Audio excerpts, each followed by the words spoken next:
Hello, Miami. Welcome to the Commercial Real Estate Corner. I'm Kevin Krueger, your host, and I've got a wonderful guest with me. I've now known a couple years, and Christine Carrie-Zalewski. She's with Miami 21 Zoning, and that's her own business, wisely named after the Miami 21 zoning issues that our developers in construction and building department and permits have for all of us to navigate in residential and commercial real estate. And I'm happy to have my friend Ann Christine here with me at Nucleus Hub. A couple props because I'll touch on that in a little bit, but Miami's an exciting place to be. But Ann Christine, welcome. Thank you, Kevin. Thank you so much for having me. So we met 2 years ago in passing on a residential condo tour in Edgewater, Wynwood, with a special colleague of ours. And you had just left a role working at the city, correct? I had just left working actually for a developer. It had been a second, but I was working for a developer, and I had started my own consultancy as an entitlements manager, urban planner. Entitlements with in-house for a developer.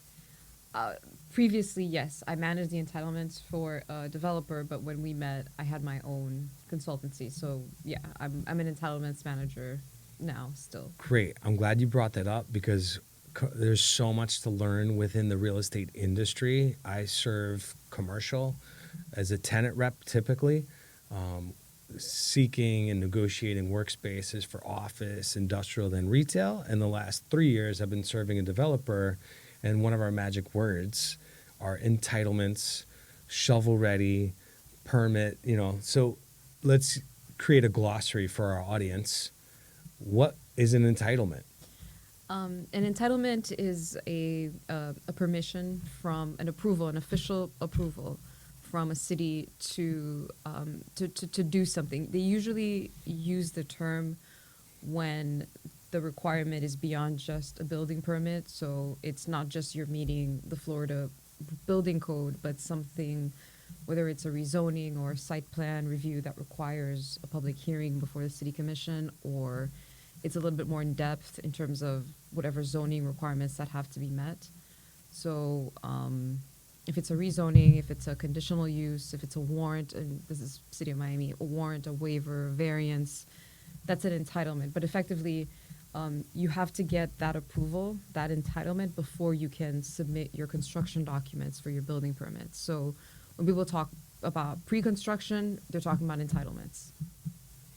Right. And, it's a very complicated process. And, I know you've got years of experience both in the city and then in-house, development. And now you're your own boss, effectively, answering to clients. With Miami 21 Zoning, your consultancy, describe that and the difference between, civic building departments that we all have to go through. In Florida, typically it's with permit expediters, due diligence with land use attorneys. Where is your niche business serving clientele the best? My niche are usually the smaller developers, because the big people like that I used to work for have people like me in-house, so you wouldn't need a consultant like me to do the work. And I'm gonna pause this. You asked me like 15 different questions. I'm trying to iron them out in my head. So you want to know who my niche market is? Yeah. Right. Okay. So my typical client is a real estate investor or developer, usually small scale, because they don't have an army in-house that can handle their 15 projects that they're dealing at once. Usually somebody with 1 or 2 projects. But they bring me on early on so that they can actually review the land to make sure that it can accomplish what they needed to accomplish. Most developers, especially if they're doing multifamily, they want to know how many units they can get out of the site. And to do that, you have to look at the restrictions of the land, the plat. You have to look at the allowed density or the allowable density. Give that us an there are. example of a restriction that might pause a project or dissuade a developer from investing, acquiring, purchasing that property. What's If- a restriction that's unattractive? If there's a massive utility easement that cuts across the land, you can't see it. So an easement is when a portion of your property has gives rights to someone other than you. So the traditional ones are for utilities, for example, like FPNL can have an easement cutting across your property, It's and even exactly though the what I'm land is thinking. vacant and even though it's yours, you can't build on it. I've been And the office listing broker for a really cool 100-year. This is the Centennial property. I'm trying to think if you visited on our bus tour. You did, and there's about a 5-foot path between the FPL building in Miami Beach and this, and so it's interesting to see what becomes of that over the years, because it might get redeveloped with this Yeah. historical rights. So, yeah. you So also FPL, have, environmental issues, sometimes historic preservation, things of that nature that you're researching, or Well, historic preservation wouldn't be so much of that type of a restriction, but it does create a bottleneck or problem for you. Mhm. So, for example, if you're buying one of these historically designated sites and the building, the city wants to preserve it, automatically you're restricted as far as how much. I mean, the underlying zoning designation might allow you to do 200 units, but there's no space to fit within that pretty little structure that they're trying to preserve. There are options, but these are the types of things you want to look at before you go full in and purchase a property. So and as you said, you've got more independent, smaller developers rather than larger firms that we hear of regionally. I think you've got Mass Capital actually acquired a property for redevelopment here, but they've got multiple projects. You've got Terra Group is down the street. We're in Coconut Grove, by the way. Terra Group has its headquarters, and they famously last week lost its campaign to redevelop Boca Raton's town center. So the residents voted upon a special election. And, there's so many hurdles for developers to come through civically like that, or in due diligence, or capital financing, construction costs. And you're serving a great service. I've tapped you halfway on a project. You graciously gave some time in, attorneys will offer 15-minute consultancy before you pay a retainer to them. And in fact, our host here at Nucleus Hub, Daniel, has a property in Alapata that we researched, both market dynamics, but also the due diligence, environmental issues and whatnot, in part with you. We realized that the market wasn't ready for yet another market rate apartment building that my client wanted to build. We don't want to compete with 7 local, that's too much supply. So very interesting experience for me, because we agents, we don't have all the knowledge, but we might have the networks. And thanks to our network, we had connected, and I was very confident in referring you to my very capable, experienced 35-year veteran client who's out on his own now, as opposed to working in-house for major developers. So Anne Christine provides a great resource to the community.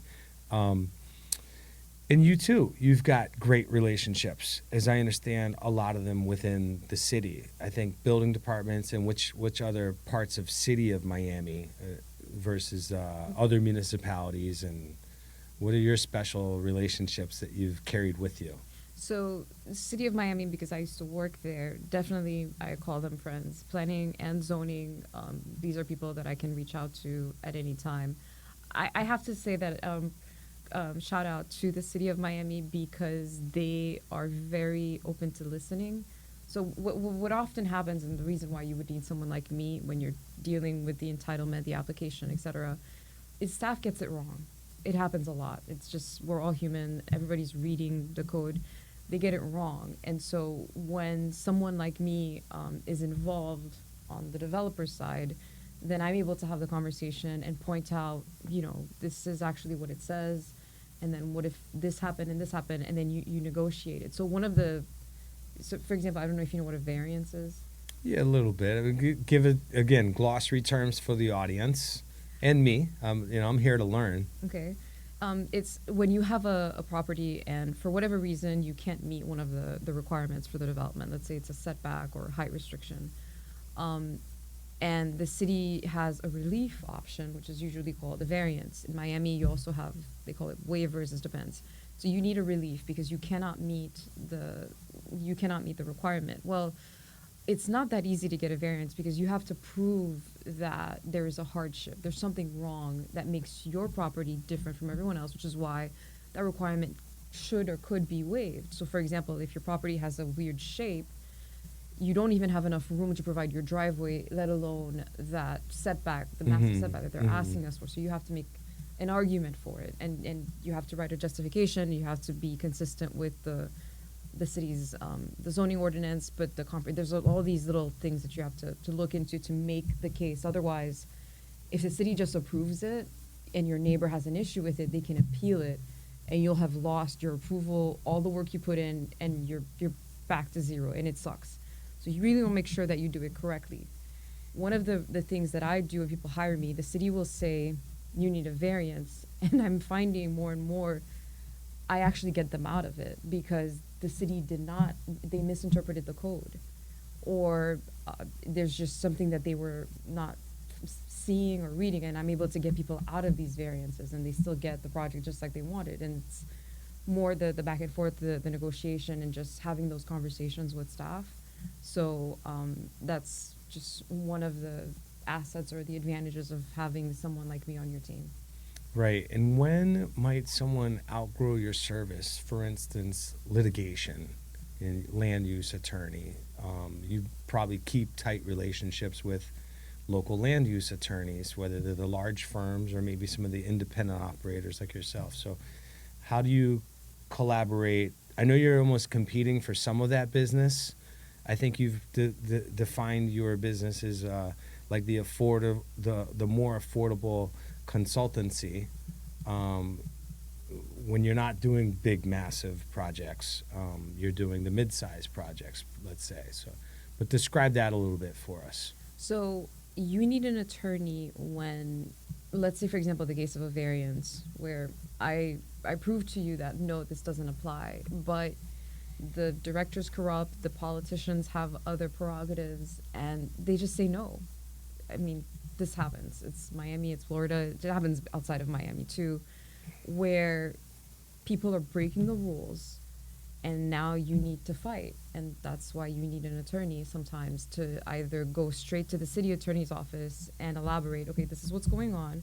Because in theory, the city attorney knows, okay, the city's not allowed to do this. Because at the end of the day, one of the fun things about zoning and all these rules is you're giving the city, the government is given a right to tell you what you can do with your land.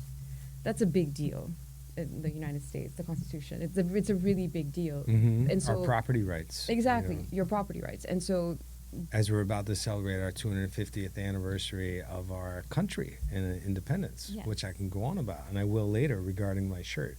It's St. Patrick's Day this week, so hence the bright green and orange shades. Yeah. But yes. So, but what happens is those rights aren't just blanket rights. There are rules, there are conditions, there's a logic behind it. And in terms of zoning, the logic is I am allowed to say that your house needs to be X feet away from the street because I need to protect the community, either the look of the community, the aesthetics, because that affects the property value, or for traffic safety reasons, we want to make sure that people can see when they're backing in and out of their driveways so that nobody gets hit. Mm-hmm. The point is that there's a logic behind all of it.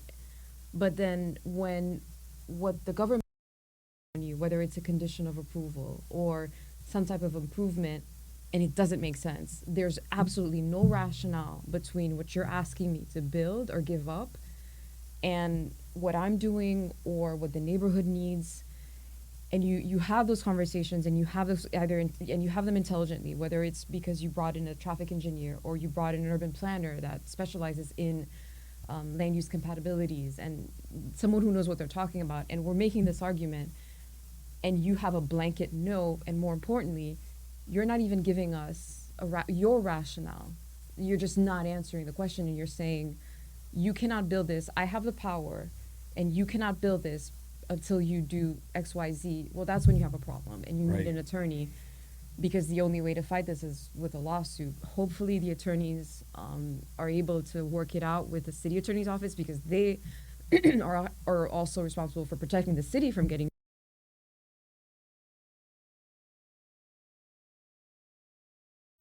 needing an attorney when things are when the city goes too far. So Right. an exaction, or I'll give you a different case.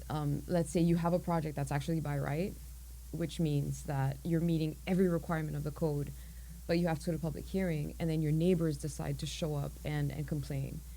And based on that, the politicians, they need the votes, and all of a sudden, you can sense that your project's about to get denied. You want an attorney involved, not just closer to the end, because you want to make sure that everything is done correctly. Meaning, if I had a situation where it was clear that the politicians were pretty biased because of the politics, and I could tell that no matter what I said or did, they weren't listening to they weren't listening to me, they weren't listening to their staff, who was in full support of the project. Mm-hmm. And so we had to bring on an attorney, because then we got denied, and they had to sue. We won, the attorney won the lawsuit. So, Wow. but it happens. They go too far, and when they go too far, your only avenue is a lawyer. So The phrase, not my words, but I moved here roughly 9 years ago, and it stuck with me. But in this, as you mentioned, these issues happen worldwide. But Miami has proven to be a bit of a sunny place for shady people. And it's on all spectrums, and you're helping good people navigate through to their good projects. So I'm excited to try to bring you some business as well. And you, speaking of Miami, and my green shirt, as I mentioned, this is St. Patrick's Day, removed one day, but we're filming today, and this will come out probably a couple weeks from now. Anyway, I brought props, both my awesome looking green golf shirt. If you ask me, it's awesome. You can get away with this color scheme in Miami any day of the year. it's true. It was so nice for me. Yesterday, I had a meeting at Miami Beach City Hall, where I live, and I advocate for sports tourism. I'm wearing my World Baseball Classic hat. Miami is the host of the last few championships every few years. 20 teams, they're marked on the side of my hat here, compete for like a World Cup style baseball tournament. And shout out to Venezuela, beat my beloved USA team in a very fun game last night at Marlins Park, and the place was electric because Venezuela has its highest expatriate population living in and around Miami, and a lot of us nationwide had maybe learned that in January, when our American government, basically retrieved Maduro, who I think he just like gave himself up in some. We're not going to get into politics. I had a conversation with our other colleague, but, Miami is a hub for capital, meaning finance, because it's the rich expatriates who tend to be able to escape post-World War II. The educated crowd leaves Poland or where have you, and we attract, in America, it used to be New York and some other regions, and lately, the last 5 years in particular, we are the brain drain from Chicago, from California. The finance market has chosen Palm Beach County or Miami. Ken Griffin's got properties here in Miami Beach and Brickell. And your business should be booming as people are looking to build. We've got the World Cup, cute soccer ball that the mayor of Miami Beach gifted me last week when I presented Miami Beach Games.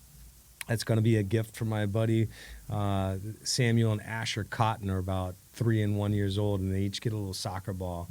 My buddy, it's a great family community in Miami Beach, and I think people forget that because what gets projected out there are the party scenes, but this is the sports mecca, hence the hat, hence the soccer ball. Think about that. We've got 2 World Cups. Miami is building its Inter Miami soccer stadium with, I think, is it Mastec? Jorge Mas? I don't know who the builder is. Is the major builder, along with David Beckham's soccer team. Lionel Messi's here, and that's going to be next to the airport, which is going to be a great attraction that should help redefine Alapata that we looked at last September, I think it was, Daniel's property here. We've got developments happening in Homestead, a big sports complex, and there's some multifamily getting built out there. And then I'm working on projects, both my sports tourism project in Miami Beach, but then also some representation of office tenants and maybe a little development. Affordable housing is an issue that I'm sure you're interested in. And that then leads us into Florida's Live Local Act, which is designed to add supply to communities that theoretically show that they've got height developments and other like property development effectively. And if I understand, it's within 1 mile zones, but you know it in and out. And I'd like to hear, I think our audience needs to hear what's unique about Florida's Live Local Act versus other states that also have housing issues, and how is Miami employing that, if at all? You know, because these developers, it might look good on paper, and in certain communities it's not going to work. It's not going to pencil out financially to the developer to invest, versus, let's say, a tertiary B-class city that's more affordable to do. The construction costs are virtually the same, but the land is not. Or in Miami Beach, we've got historically preserved, thanks to the Art Deco preservations of the 70s, and we don't want to be not knocking Hallandale Beach, but we don't want shadows on our beach. So that's an example. So how is the Live Local Act serving your clientele, and how are you advising them? So, and give a glossary to the Live Local Act. So for many years, development has been one of the hardest things about doing a big development project with density and height, et cetera, is the public hearing, because, like you said, the community doesn't want shadows, doesn't want the increase in traffic, et cetera, et cetera. So it was the public hearing.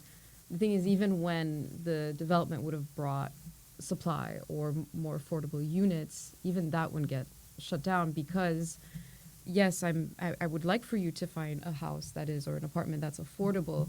I just don't want it near my house. They call that NIMBYs. NIMBYs? Not in my backyard. Of course. And so, you know, in theory, that prevents supply and therefore aggravates the affordable housing, the lack of affordable housing. In other words, housing is too expensive because there's not a lot of supply. So one of the things that Live Local, at the core of it, the trade-off was, if a development, a multifamily, dedicates 40% of their units to affordable housing, in other words, they serve people like, I'm not going to get into the numbers because that usually doesn't have the impact it needs to have. If it's priced in a way that teachers, first-year doctors, firefighters, nurses, if the unit is priced so that these people can afford to live there, then, Mr. Developer, sir, I'm going to allow you to build more units. I'm going to give you more room by allowing more heights, and you won't have to go through the public process. And you won't have to deal with the neighbors that don't mind affordable housing, just don't want it in their backyards. And so that's the whole logic behind Live Local. Like a more mixed demographic of mixed income, financial income levels. So, correct. And if we could back up a bit, add some more glossary terms. To my knowledge, we've got, nationwide, Section 8 housing might be vouchers, and then you would have technically affordable housing. I think is 60% of the AMI, the average median, or the area median income, correct? So, So and then workforce housing, market rate apartments or rent, and then probably luxury after that. So what I'm finding is people are running away from the notion of live local because they're confusing the workforce housing requirement with things like Section 8 housing. And obviously Section 8 is great, but that's not what we're talking about. We're not Correct. talking Yeah, about that- Section 8 housing. And so, But I'm just defining the different tiers. financial demographics. yeah. On paper with most municipalities, I think nationwide, it's affordable it's 60% AMI. And workforce is 80%, or how I forgot how it works. I'm learning this Whether- as well. I'm actually sitting on I'm new to the Affordable Housing Advisory Board at City of Miami Beach. So Really? I yeah, didn't know I that. figure it's a chance to learn and also serve, and it's not as conflicting with commercial real estate. I do have a couple projects in mind for the city. I probably don't earn anything as a wow. broker, but like I Yeah. get to serve my I community. didn't know that. Yeah. So we just had a meeting last night, and Live Local came up as well as some other issues. So we advocate for people kind of below the median income. We're advocating for them more than, workforce housing, for instance, as you said, teachers and young doctors. Well, doctors had some amount of money to get through school, and they got big bills, and that's why you'd want to give them a start so they can live close to, let's say, Mount Sinai Hospital or Baptist Health. But continue. Sorry, I just wanted to help define the tiers of and differentiate from affordable in the capital A definition by law and affordable as the little a, general market. So, I mean, another term is attainable. Yeah. But We're always creating depending euphemisms for people too, but like we're straight shooters here in Commercial Real Estate Corner. So depending on where you are, depending on the city you're in, depending on if you're referencing the statutes, there's different tiers as far as the percentage of the AMI that you would have to meet to qualify for something. Mm-hmm. And so for the sake of Live Local, it's 120% AMI.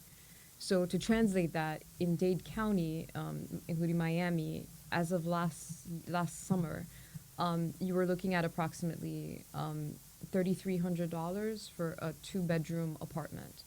Mm-hmm. That if 40% of your units met that rental, had that amount of rent, then you qualify for affordable housing, and that's it. Which Right. my understanding from realtors is the market rate. So it's not like it's breaking the bank, and the remaining they have to be rentals, but the remaining of the building, the way the statute's written, they can be condos for $1 bajillion a unit, whatever it is. Right. And so and the only reason I try to touch on that is because I've had so many conversations with people that run away from Live Local or they hate Live Local because they think it's Section 8 and they picture Igor Pruitt. They just like really get scared of it. But to your point about the shadows, you don't want shadows on your beach. Live Local doesn't violate that. If it does, then you can make an amendment to your code to prevent it. There's an amendment this year that's coming up that's meant to say setbacks cannot the city can't use setbacks to restrict height. But you can have the height, you just force the building to be shaped in a way to protect the shadows. Right. Historically designated properties, there are carve-outs for that. What it does is it takes away, don't quote me on this, but they take away the public hearing, but you still have to meet the requirements to preserve the building. Right. So it tries to protect as much as can be protected, but while also giving a chance Right. to supply. Well, that's a great example. I'll say is I had attended Washington Avenue's town hall. It's a local business improvement district that's 2 blocks from Ocean Drive, and thankfully there's enough of a setback from the Art Deco preserved buildings there that we don't have the skyscrapers. But then they don't want to add more. And there's a big debate. The local commissioner David Suarez was in a couple other commissioners, Joe Magazine.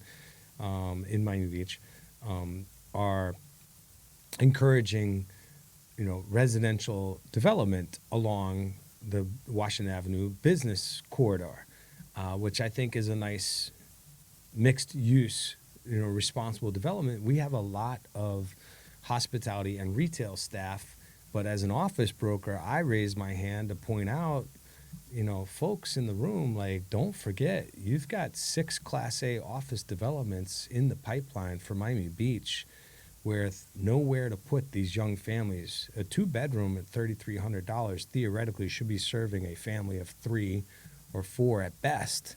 And at what point do you outgrow? So if you're a corporation from Doral, Coral Gables, Chicago, Manhattan, and the CEO can afford to live in, call it South Beach, south of 5th, but who's commuting to Miami Beach? So how are these developers, these wonderful developers, have already invested to acquiring the properties, and where I can tell you as an office tenant rep, it's not easy for me to convince a C-level client to say, yeah, you're 20 plus staff, because they're not going to be corporate headquarters at 20,000 foot floor plates in Manhattan or Brickell. You're going to have 2 to 8,000 square foot boutique offices.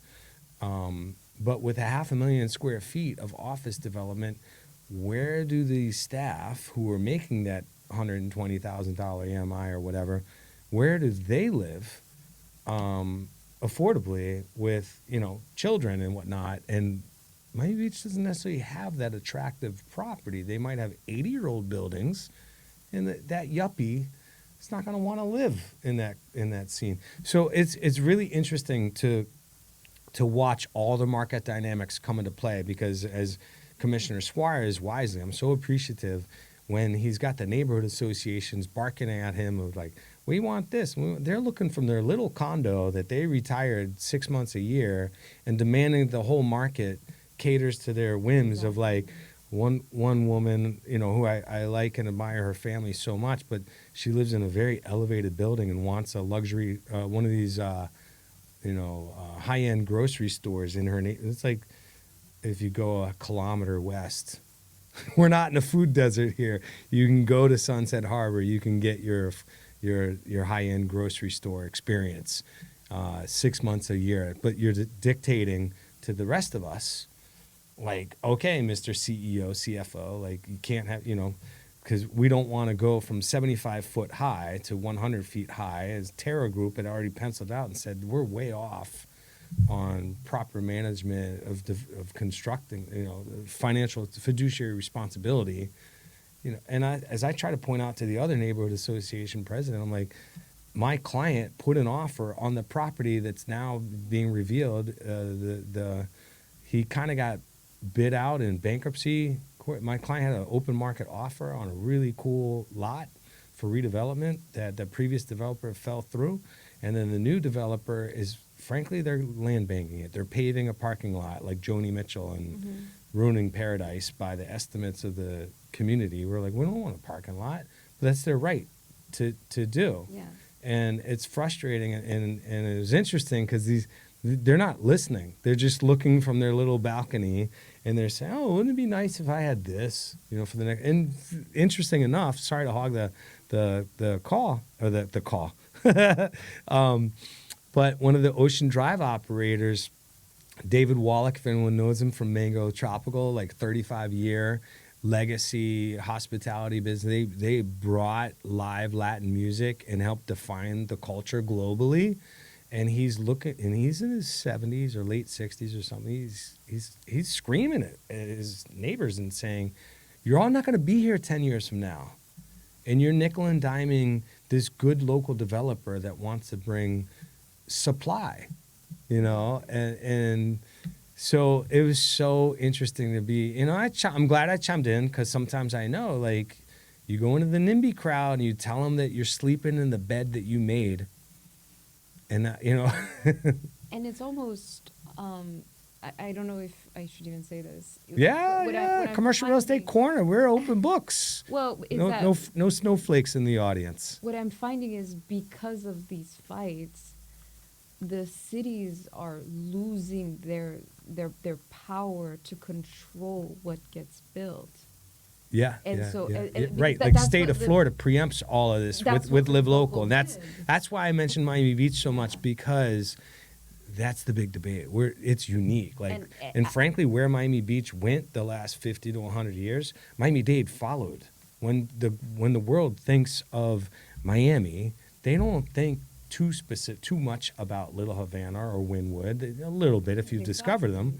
Yeah. They think of Ocean Drive. When you watch the Barbie movie 3 years ago, that's not Malibu. That's Ocean Drive, Art Deco buildings. Yeah, watch it again. It's so obvious.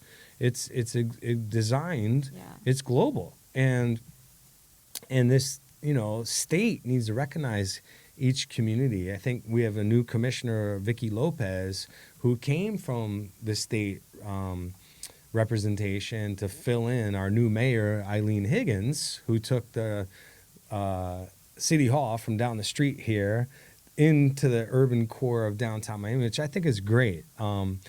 But Vicky Lopez she's known as the housing advocate. She's one of the most knowledgeable in the state. So I'm going to have to introduce you two because she'll love to connect with you, really. Wasn't she the senator that pushed for the SIRS and like stricter requirements? Tell us. Well, I don't know. No. Let's go find out. I believe she was one of the people that really pushed to basically pass laws so that condos and condo associations would pay closer attention to the structural integrity of their buildings. I think it was her. I'm not sure. In other words, yes, I'm a fan as well, so I'm happy that she's doing that. I don't know if it was her, but yeah, we're all trying to be mindful and to clear up what AC's talking about with Surfside collapse 4 years ago. On the way in, I got a phone call up from a friend who bought a condo 3 years ago, and he's in debate with the seller from 3 years ago about the escrow money sitting in to go cover these reserves that the previous condo group, before the Surfside collapse, everyone put it on the back burner. And that topic came up last night in our affordable housing because one of our commissioners of the city was like, hey, should we only get $1 million roughly, 1.3 or something, to dole out to refurbish old city-owned affordable housing, subsidized, or whatever other projects. So we, as a advisory, are going to say no. That money's not earmarked for your, kick the can down the road assessment, which is all over the place, all over the state. Not and those are the folks that can afford it. We're trying to get people off the streets or keep them in between jobs or things of that nature. I'm working on veteran workforce housing. I'd like to present to Commissioner Lopez, my city of Miami Beach, and one of the local developers because that was where my uncle trained in the 1950s in Miami Beach and learned to love Joe Stone Crab back then. And then, in the 40s, of course, that was a big training facility. So I feel like that's another part of our culture that we can tap in and serve and add supply and target the supply like we were talking about earlier with teachers and young doctors and so on. So yeah. One of the heartbreaking arguments that a commissioner made to me the other day is that you would never budge on height for a project offering affordable housing, and because she says, well, we have enough of it already in the city. These buildings are older, but we have enough of it. What do you think happens when the building is older? It gets demolished. St. Paul, Minnesota, New York. You can't afford it. It's going to get torn down. Right. You get slumlords. And then what's going to happen is the building they won't be able to afford to keep it up, so it'll become officially unsafe. They'll have to tear it down. And then next thing you know, you're auctioning it off to the lowest bidder, and God knows what you're going to get in there instead.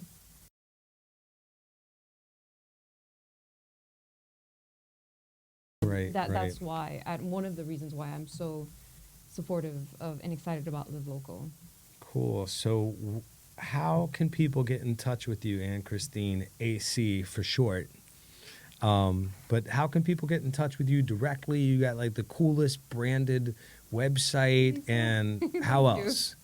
So Miami21zoning.com is my website. You can schedule a free consult just through the website. It takes 5 seconds to schedule it. Or you can just call me, 954-204-5452. I have a massive hero complex. I'll try to put that in the comments and description link at the top. So, You have a hero I complex. have a hero complex. So the reason I actually started this consultancy and went into the private sector is because when I worked for the city, yeah, we're focused on all our great plans and the rules and how we're gonna, change the community and fix everything up. But then you meet the actual people paying for these developments, paying for the houses, paying to build, and you look at the torture that you're putting them through because the process is so hard and complicated and things don't make sense and staff doesn't pay enough attention, or sometimes they ask for things that they're not supposed to ask for and the person is just in misery, which actually brings me back to why they will go to an attorney. But when you think about it, because the process is so miserable and takes so long and they have to hire people like attorneys, it ends up making the actual development, the project, cost more. And so that actually aggravates the housing problem or the housing crisis, because now, even if the building itself, the construction was $200,000, the fact that you had to lose a year and a half, plus God knows what the attorney charged you, in some cases it's $100,000 itself. Right. Now the price of the development goes up, and so that already throws off. You're holding up supply by not allowing that building to get built as fast as it should, but then you're also making it cost with all these additional layers. So to circle back, my point is that when I'm working for the city and I'm looking at all these, and I'm looking at these people literally crying in the hallway because of the process, I don't doubt it. it tugged. I'm like, I can't do this. And unfortunately, my field, the planners, most of us who work for the city, it's like they're not cognizant of it. They don't even realize that we are part of the problem. We being city, we're part of the problem because we make it so hard. Not everyone is a massive multi-billionaire developer Right. that is out to just make money off of whatever. These are small people. Excuse me. Not everyone is a multi-bajillionaire, greedy, trying to just take whatever they can out of a community. No, they're not all like that. And so, Well, also, not all the billionaires are that diabolical either. Of course. But yes. but having been We have a lot among, descending upon us now. The Zuckerberg 175 million acquisition last week, but that's a different story I won't get into. having been in the ranks of city staff, we don't see it that way. We see all of these developers as greedy people that just want to make the most.